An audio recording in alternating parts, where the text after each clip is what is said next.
Madame, monsieur, bonsoir et merci de nous rejoindre sur Al24 News pour ce nouveau numéro d'Hebdo Show Algéria. Je suis ravie de vous retrouver pour 2h30 de direct accompagné tout d'abord de Mehdi Rzar. Bonsoir Mehdi. Bonsoir Noël, bonsoir messieurs. Faisal Matawi est également avec nous. Bonsoir Faisal. Bonsoir Noël, bonsoir à tous. Il y a également Badis Nissa. Bonsoir Badis. Salam Azoul, bonsoir. Et puis cette semaine, c'est Tarek Hafid qui se joint à nous. Bonsoir Tarek. Bonsoir. Au sommaire, ce soir, mesdames et messieurs, l'essentiel de l'actualité nationale et l'Algérie qui réaffirme sa position constante et son soutien indéfectible en faveur du peuple palestinien et de sa lutte légitime pour le recouvrement de la totalité de ses droits à l'occasion de la journée internationale de solidarité avec le peuple palestinien. Depuis Alger, le continent africain ouvre le procès du colonialisme. Nous parlerons de la conférence internationale sur les crimes du colonialisme qui se tient aujourd'hui et demain au Centre international des conférences Abdellatif Rahal.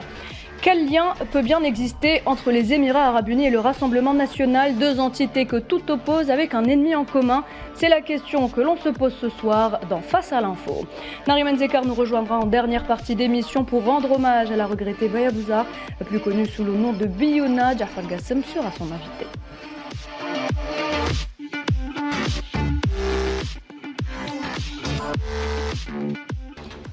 Et l'essentiel de l'actualité, c'est tout d'abord ce conseil des ministres qu'a présidé le président de la République, M. Abdelmajid Tebboune, ce dimanche. Une réunion lors de laquelle un ensemble de décisions sociales importantes ont été adoptées, parmi lesquelles figure Faisal l'augmentation du salaire minimum national garanti. Absolument, le salaire national minimum garanti passe de 20 000 à 24 000 dinars sur décision du président Abdelmajid Tebboune lors de la réunion, et on l'avait dit, du conseil des ministres aujourd'hui.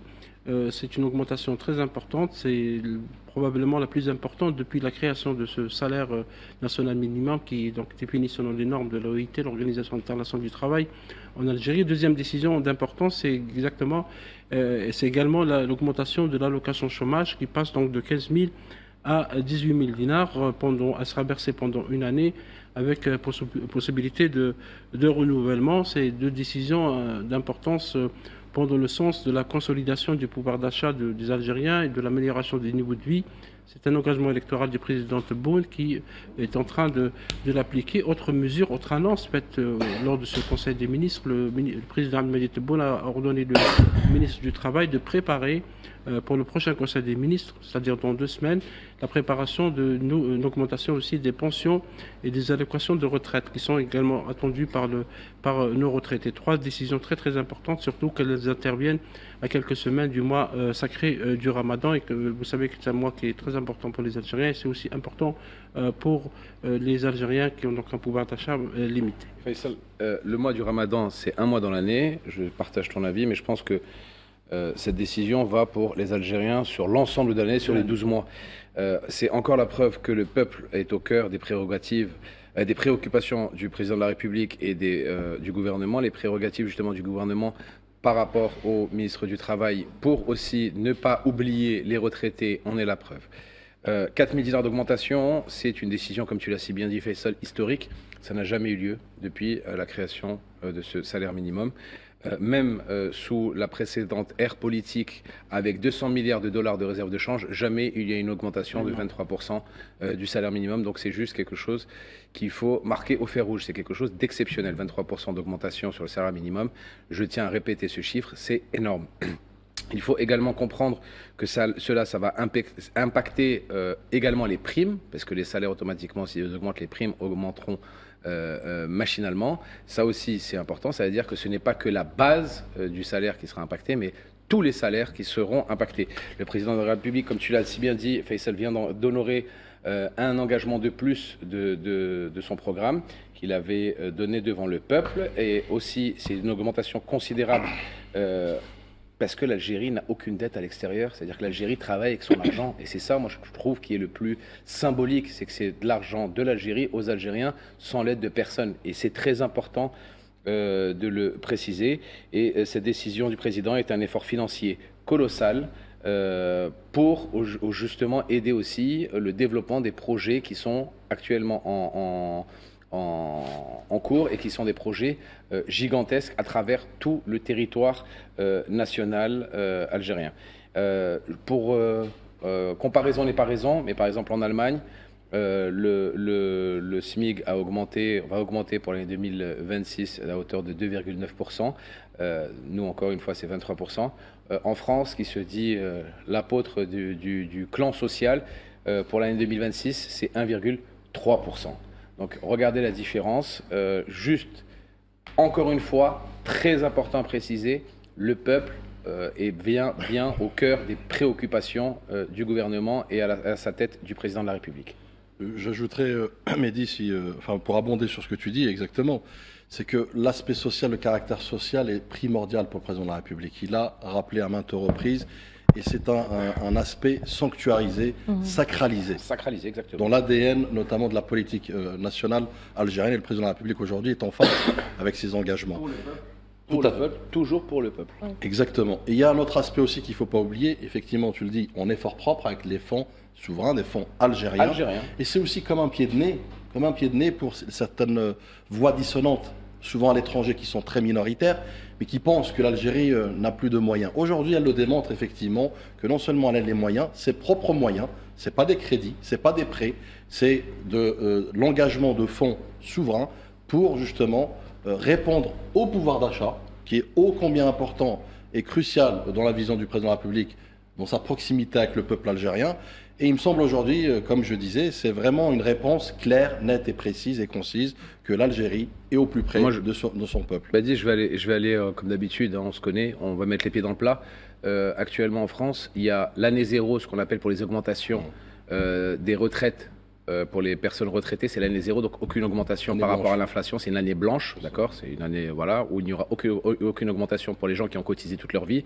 Le président de la République vient de donner instruction au ministre du Travail justement pour faire ça pour les personnes qui sont à la retraite en Algérie.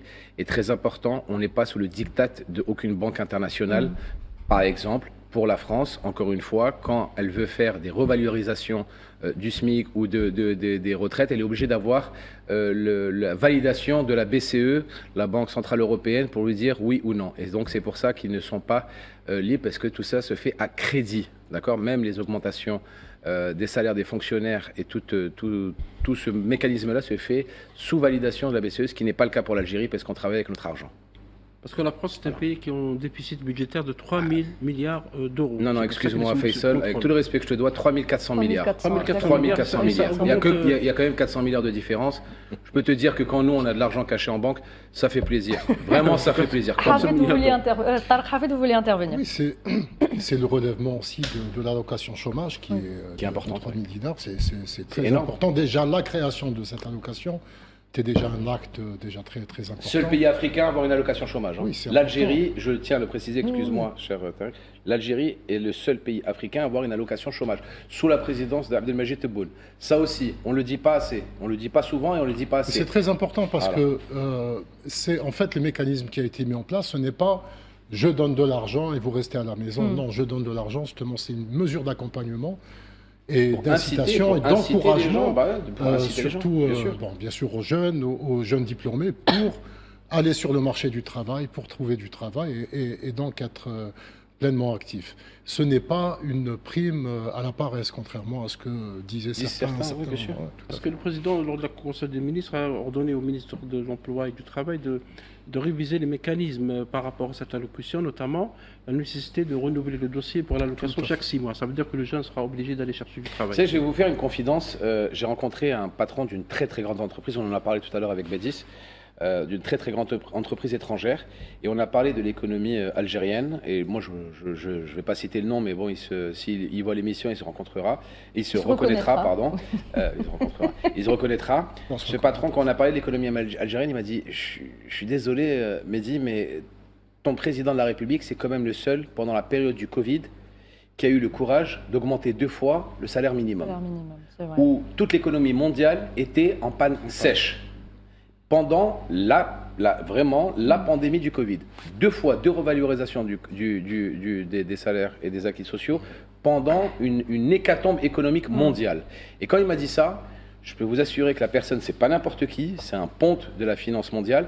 Quand il m'a dit ça, je peux vous assurer que j'étais encore plus fier de ma nationalité. Très bien, merci. Mahdi, on enchaîne, messieurs. On célébrait le 29 novembre la journée internationale de solidarité avec le peuple palestinien et l'événement s'est tenu au Palais de la Culture Moufti Zakaria. C'était en présence du représentant du président de la République, le ministre des Moudjahidines, des ayants droit, Abdelmalek Tachrift. Et on retient, Faisal, ce message du président de la République. Absolument, c'est un message très important parce qu'il rappelle la position de principe qui a toujours été la position de l'Algérie depuis son indépendance, depuis le recouvrement de la souveraineté nationale, c'est-à-dire le soutien au peuple palestinien, au son droit de disposer de ses terres avec le Quds comme capitale dans les frontières de 1967. Le président Abdelmajid Tebboune a dénoncé dans ce discours, vous l'avez dit, Nouhad, lu par M. Abdelmalek Tachrift, ministre des Moudjahidines des ayants droit, a dénoncé aussi l'agression sioniste qui se poursuit à Gaza, puisque malgré un cessez-le-feu adopté et soutenu par la communauté internationale, l'entité sioniste continue d'agresser le peuple palestinien, plus de 500 violations de ce cessez-le-feu. Et dans ce discours, le président Abdelmajid Tebboune a évoqué la nécessité de continuer à se solidariser, quelles que soient les circonstances, avec le peuple palestinien, considérant la cause palestinienne comme une cause importante. Il a appelé aussi la communauté internationale à déployer tous les efforts pour respecter la légalité internationale et aussi pour protéger les civils en permettant l'entrée aussi des aides humanitaires dans l'enclave de Gaza et en dénonçant aussi ce qui se passe actuellement en Cisjordanie parce que ça passe sous silence ces derniers temps. Les colons sionistes sont en train d'agresser les Palestiniens, brûler les maisons, brûler les voitures, brûler les biens et même d'arracher les oliviers dans cette région, de cette terre palestinienne. Donc c'est un rappel, c'est juste un rappel des positions de principe, des positions de valeur de la diplomatie algérienne avec le soutien total du peuple palestinien et de son droit d'avoir un pays. Justement, Badis, la diplomatie algérienne a activement contribué à renforcer la place de la cause palestinienne au niveau international. Il ne se passe pas un Conseil de sécurité des Nations Unies sans que notre représentant Ammar Benjama n'évoque la question palestinienne. Vous savez, l'Algérie, c'est quasiment le seul pays africain qui, dans les forums justement internationaux, notamment dans les organes et les instances onusiennes, clame effectivement et porte la voix des Palestiniens et de la cause palestinienne. C'est aussi quasiment le seul pays qui a, dans une entraide de solidarité, plus de 100 millions de dollars, rappelez-vous, en 2023, donc engagement du président de la République lors de justement du rassemblement, de l'unification des factions, donc c'est un élément majeur. Donc on voit bien qu'effectivement, au-delà de la diplomatie, c'est une quête intrinsèque inscrites dans l'ADN de la diplomatie algérienne. Elles sont inséparables, elles sont inaliénables. Pourquoi? Pour la bonne et simple raison, le peuple algérien, l'Algérie a vécu les affres du colonialisme, on pourra en parler par la suite, et donc elle comprend les souffrances de ce peuple opprimé, occulté, exterminé aujourd'hui. Donc oui, c'est aussi un aspect de cohérence, de constance, puisque l'Algérie a aussi un acte souverain dans ses positions et un acte souverain dans ses actions. Très bien, merci Badis. On enchaîne, messieurs, avec le président de la République, Abdelmajid Tebboune, qui a adressé vendredi soir ses sincères condoléances à la famille du défunt Khalif de la Tariqa Tidjaniya au Nigeria, l'assurant de sa profonde compassion, Faisal. Absolument, parce que la Tidjaniya est une zavia une confrérie plutôt, qui est très important dans cette zone de l'Afrique de l'Ouest. La Tidjaniya, sa capitale, se trouve à Ain Madi en Algérie, contrairement à ce que disent les voisins de l'Ouest. Et donc la Tidjaniya a beaucoup de fidèles et ce message de condoléances du président de la République consolide aussi ce rapport très très fort qu'a l'Algérie, donc avec les adeptes de cette confrérie qui plaident pour un islam modéré, qui est contre toutes les formes de fondamentalisme et d'extrémisme et qui est en train aussi, grâce à ses imams et à ceux qui la dépendent, de dénoncer tout le discours radical qui alimente parfois les groupes terroristes de la région du Sahel. Et la Tariqa Tidjaniya qui est un socle de la diplomatie spirituelle algérienne, messieurs. Absolument, absolument, parce que c'est un travail qui est fait en complément avec la diplomatie politique, avec la diplomatie économique, militaire et culturelle et scientifique. C'est un travail qui se fait grâce aussi à la grande mosquée d'Alger, qui va accueillir bientôt des étudiants d'Afrique, notamment d'Afrique de l'Ouest. Certains sont des adeptes de la Tidjaniya, donc ça consolide effectivement les rapports entre les peuples africains qui appartiennent à la même religion, qui est la religion musulmane. Il faut rappeler aussi, Faisal, que c'est aussi une démonstration de l'influence culturelle algérienne non conflictuelle avec une profondeur africaine. C'est vrai. C'est bon, Vadis, c'est tout. C'était une toute petite intervention. Je m'attendais à plus long. Autre actualité à retenir cette semaine également, le général d'armée chef d'état-major de l'ANP, Saïd Chengreha, qui reçoit Dimitri Chougaev, directeur du service fédéral pour la coopération militaire et technique de la Fédération de Russie. Badis, c'est une audience qui intervient avec la livraison de la Russie à l'Algérie de 2 premiers chasseurs Su-57. Vous savez, c'est une relation, encore une fois, fondée sur le respect, sur l'histoire, sur la diplomatie win-win, gagnant-gagnant, et surtout aussi sur le même pied d'égalité. Donc aujourd'hui, c'est une incarnation de ce qu'on appelle la diplomatie militaire. Diplomatie ô combien importante dans l'équation, l'échiquier aujourd'hui sécuritaire, planétaire, dans lesquels on connaît des mutations, des cataclysmes. Donc c'est un partenariat stratégique qui s'inscrit aussi dans la volonté de l'Algérie à diversifier ses partenariats et aussi à consolider et renforcer notamment des partenariats. Je rappelle que la Russie, c'est le premier partenaire militaire, tant sur les échanges de technologies. N'oublions pas que notre armée aujourd'hui, notre valeureuse armée digne héritière de l'armée de libération nationale, est une armée orientée vers l'avenir, vers le futur, vers la technologie, vers les innovations. Et ce type de rencontre, au-delà de la rencontre, ce type de plan d'action et de feuille de route est important aujourd'hui, de mon point de vue, pour effectivement apporter un partenariat, mais une complémentarité stratégique et de stabilité aussi, puisque l'Algérie, n'oublions pas que ce n'est pas un hasard effectivement qu'elle ait à ce type de rencontre. On pourra en parler aussi par rapport à d'autres par la suite. Et l'Algérie, elle est considérée comme un acteur crédible, légitime et un acteur pivot, curseur de stabilité dans la région, même dans le continent. L'Algérie qui consolide sa place, messieurs, et l'Algérie qui est l'une des forces les plus puissantes en Afrique. C'est important de le rappeler quand même. Excuse-moi, Nouhed. Là, vous avez eu, mesdames et messieurs, vous avez eu la version soft de l'Hebdo Show, Bedis, avec des beaux mots, des mots cherchés, Bedis, des mots travaillés, Bedis le diplomate. Après, vous allez avoir la version qui n'est pas très sympa, c'est la version Mehdi. La version hard. Quelle baffe à toutes les petites personnes derrière leur écran qui ont dit qu'il y avait des frictions entre Moscou et Alger. Quelle grande baffe dans votre bouche, mesdames et messieurs, qui ont dit tout et n'importe quoi sur la relation historique et exceptionnelle entre la Russie et l'Algérie. J'ai adoré ces images, comme j'ai adoré à chaque fois qu'il y avait des visites de haut niveau et de haut rang entre les délégations russes et algériennes, parce que ça tord le cou à toutes les fake news, les rumeurs qui sont distillées à droite à gauche. On sait d'où elles viennent de toute façon en priorité. On sait par qui elles sont envoyées.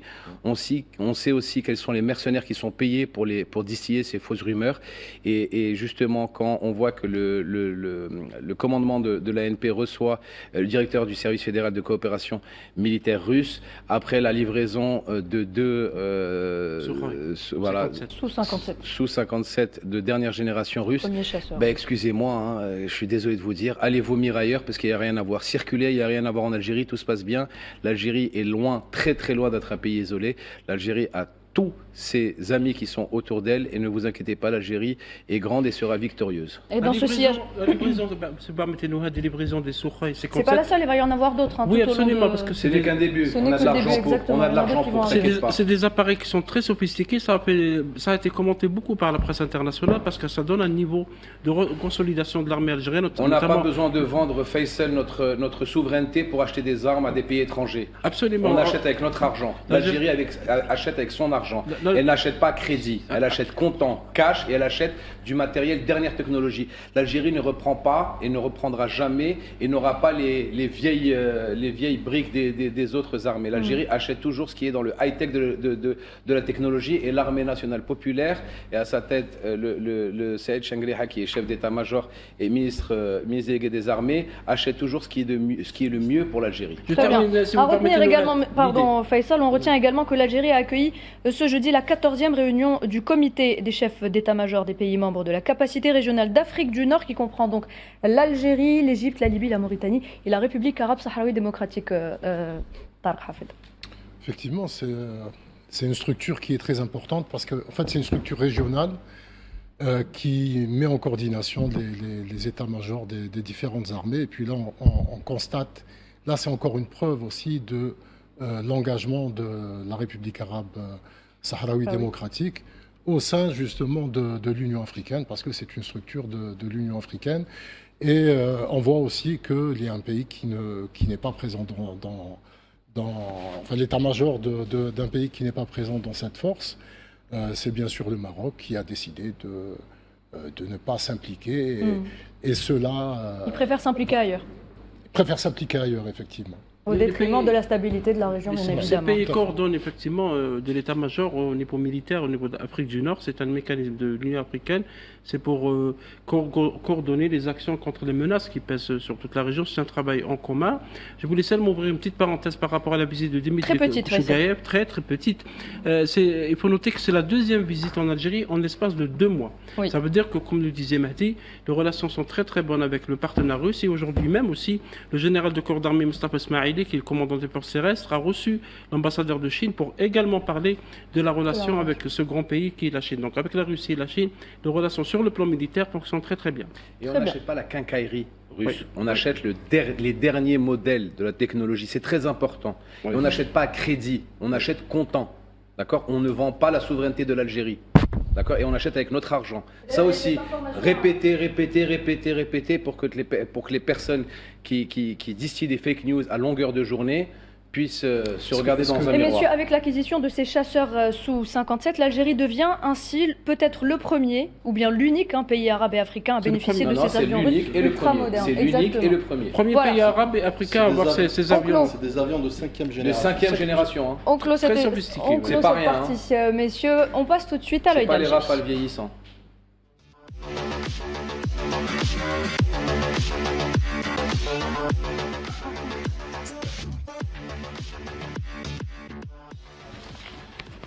Et l'œil d'Alger se tourne ce soir vers le Centre international des conférences Abd Latif Rahal, où s'est ouvert ce dimanche la conférence internationale sur les crimes du colonialisme en Afrique, un événement continental majeur organisé à l'initiative du président de la République, M. Abdelmadjid Tebboune, dans le cadre du thème de l'année 2025, Justice pour les Africains et les personnes d'ascendance africaine à travers les réparations.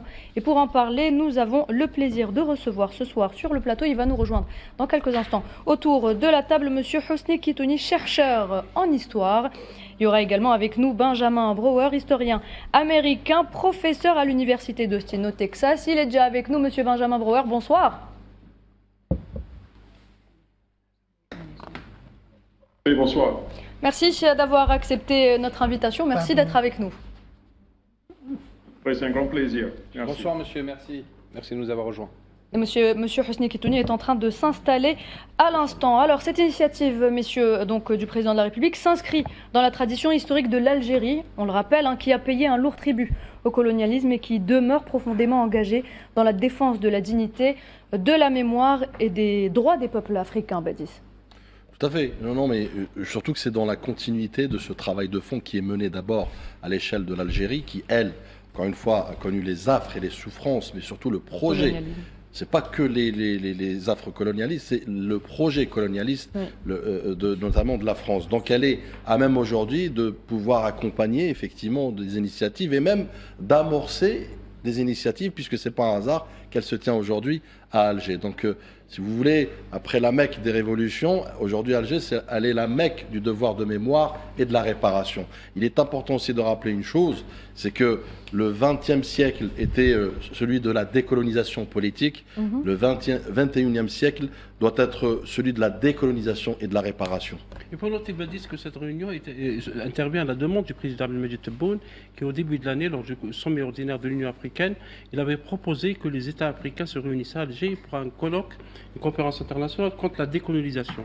Et M. Ahmed Attab, qui est ministre des Affaires étrangères, a rappelé aussi les grandes lignes de cette conférence. C'est d'abord la reconnaissance officielle et explicite des crimes coloniaux, rétablir une justice historique, vous étiez M. Kitouni, et également réclamer les indemnisations en plus de la criminalisation des crimes coloniaux. Parce qu'à ce jour, la communauté internationale n'a pas encore réellement criminalisé. On a criminalisé l'esclavage, toutes les formes de ségrégation et le racisme, mais pas le colonialisme. Donc c'est un peu l'objectif principal de cette réunion d'Alger pour effectivement aller dans le sens de la décolonisation qui doit se poursuivre de toute manière. Et M. Ahmed Attab a rappelé aussi que l'une des dernières colonies en Afrique La dernière colonie d'Afrique, c'est le Sahara occidental. Monsieur Husni Kitouni, à travers ce rendez-vous majeur, l'Algérie aujourd'hui, on peut dire qu'elle réaffirme son rôle moteur, sa contribution déterminante au sein du continent africain. Je vais un peu réagir à partir de ce que vient de dire notre collègue. Pourquoi l'Algérie est devenue un élément emblématique, un élément central de la question de la reconnaissance et des réparations. Pour deux raisons majeures. La première, c'est que la colonisation de l'Algérie a été une colonisation exceptionnelle en Afrique. C'est la première colonisation de peuplement en Afrique. L'Afrique du Sud, certes, il y avait à commencer plus tôt, mais le mouvement réel de colonisation de peuplement, non seulement dans un pays africain, mais dans un pays musulman. C'est le premier pays musulman qui a subi une colonisation de peuplement avant la Palestine. Et donc, la colonisation de peuplement, selon les définitions des théoriciens, la colonisation de peuplement est synonyme de génocide. Ce n'est pas une action spontanée ou improvisée du colonisateur. Structurellement, consubstantiellement, la colonisation de peuplement est portée vers le génocide. Pourquoi? Parce que le colonisateur vient pour rester, et pour rester, il faut qu'il s'empare de la terre. Et il construit une nouvelle société sur les ruines de la société qui est en place. C'est l'Amérique, c'est l'Australie notamment, c'est l'Algérie, c'est après sur le Kenya, c'est la Namibie, etc. Donc voilà, premier phénomène. Le deuxième phénomène absolument exceptionnel, c'est le seul pays qui s'est décolonisé par la violence comme d'autres, mais une violence qui a abouti au départ massif et intégral des colons. Imaginez ce que cela a comme impact. Le départ de colons. C'est une violence légitime. Violence légitime, absolument. C'est la violence de la libération. Absolument. Bien, mais c'est une réponse à une violence initiale, qui est la violence du colonisateur. Et donc, en partant, les Européens ont du même coup vidé la question de la terre. Question qui aujourd'hui au Zimbabwe, en Namibie, en Afrique du Sud, est une question cruciale. Parce que malgré les décolonisations en Afrique, c'est-à-dire au Kenya, Namibie, Zimbabwe et Afrique du Sud, la question de la terre demeure actuellement très cruciale en raison de la présence de colons qui ne sont pas partis. Il y a les Allemands, les Américains, etc. Et donc voilà pourquoi, pour ces deux raisons, l'Algérie est devenue emblématique sur la question de la colonisation, de la décolonisation, et elle peut, après les efforts qu'elle a fait à l'égard des pays africains, elle a ouvert les portes également à la réflexion sur la colonisation et sur les réparations. Très bien. Merci pour cette analyse. Tarek Hafid, je me tourne vers vous. On va parler justement de cette dernière colonie d'Afrique qui est le Sahara occidental. Qu'en est-il justement du Sahara occidental aujourd'hui lors de cet événement? À quoi est-ce qu'on peut s'attendre justement pour cette dernière colonie africaine?